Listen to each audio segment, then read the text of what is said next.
ব্যালটের দুটো রং। আপনার জাতীয় সংসদ নির্বাচনের জন্য আপনারা জানেন যে আমরা সাদা কালো ব্যালট ব্যবহার করি, আর এটার জন্য একটা রঙিন ব্যালট ব্যবহার করা হচ্ছে। তো মক রিহার্সাল কিন্তু কি 100% রিফ্লেকশন অফ দ্য ট্রুথ? 100% যদি নাও হয়, 95% তো বটেই এটা। তো সেই হিসেবে আমরা বলতে পারি, কারণ আমাদের ভিতরে ম্যানেজমেন্টের সবচেয়ে জরুরি, কারণ ওটার সাথে আমাদের ভোটের সময়টা সকাল 8টা থেকে বিকাল 4টা পর্যন্ত আছে, সেটা নির্ধারণের ব্যাপারটা আছে। এইভাবে আমরা এই জিনিসটা আগাচ্ছি, এবং সেজন্য এটা আমাদের খুব জরুরি একটা বিষয় ছিল, এবং আমরা এটা সেই মানে আমাদের ভোট কেন্দ্রের ব্যবস্থাপনাটাকে নিশ্চিত করার জন্যই আমরা এই আয়োজনটা করেছি। এটা নির্ভর করছে আজকের পর্যালোচনার উপরে। এই তথ্যটাকে আমরা নিশ্চয়ই পর্যালোচনা করব, সেই জন্যই তো এই প্রস্তুতি বা এই কার্যক্রম। এটার পরে আমরা দেখব, যদি মনে করি যে হয়, আমি তো বললাম যে আপনাকে, হয় গোপন কক্ষের সংখ্যা বাড়ানো যেতে পারে, 2টার জায়গায় 3টা করলে একটু আগাবে, 4টা করতে পারলে আরও একটু আগাবে। তো এখন কোনটা হবে এটা তো এই মুহূর্তে বলতে পারছি না, এটার এই অভিজ্ঞতাটা নিয়েই আমরা বলতে পারবো।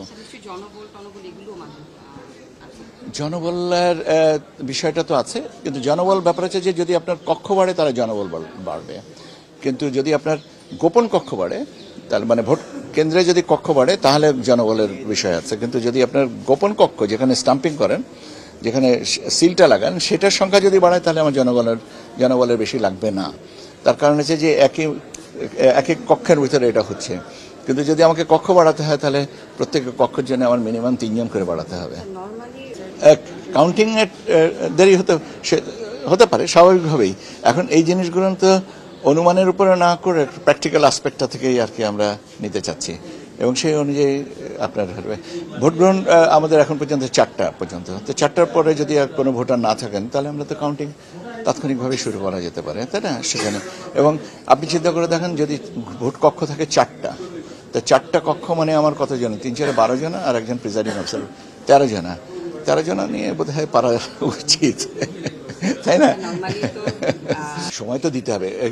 অ্যাকচুয়ালি সঠিক কাউন্টিংয়ের জন্য তো আপনাকে সময়টা দিতে হবে। এখন আপনি যদি বলেন যে আগে আধা ঘন্টা লাগতো, এখন 45 মিনিট লাগছে কেন, এটা আলোচনা না করে আমরা মনে করি যে সঠিকভাবে আমরা গণনাটা কমপ্লিট করতে পারছি কিনা, সেটার দিকে আমাদের দৃষ্টিটা দেওয়া উচিত। যেন যারা প্রার্থী, যারা তাদের এজেন্ট, এবং আমরা যারা নির্বাচন ব্যবস্থাপনার সাথে জড়িত আছি, তারা সন্তুষ্ট যে হ্যাঁ, আমার প্রতিটা ভোট সঠিকভাবে কাউন্ট হয়েছে। তার জন্য যদি আমার আধা ঘন্টা বেশি সময় লাগে, আমার মনে হয় সে সময়টুকু সবারই দেওয়া উচিত, কেন সঠিক গণনাই গণতন্ত্র উত্তরণের জন্য একটা মাইল ফলক। ব্যালটের দুটো রং।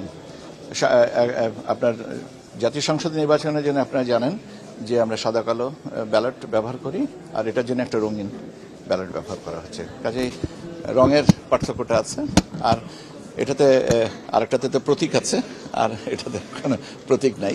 হ্যাঁ না পাশে একটা চিহ্ন থাকবে, যে হাঁর জন্য টিক চিহ্ন আর নার জন্য ক্রস চিহ্ন, এইভাবে।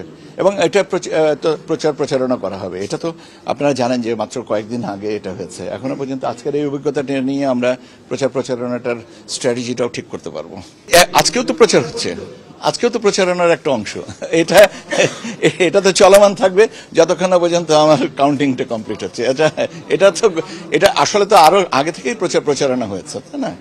কাজে এটার চলমান প্রক্রিয়া। এটা কোনো নির্দিষ্টভাবে আমি বলতে পারবো না যে আগামীকালকে। এটা শুরু হয়েছে আগে থেকে, গণভোট থেকেই। আপনাদেরকে অসংখ্য ধন্যবাদ।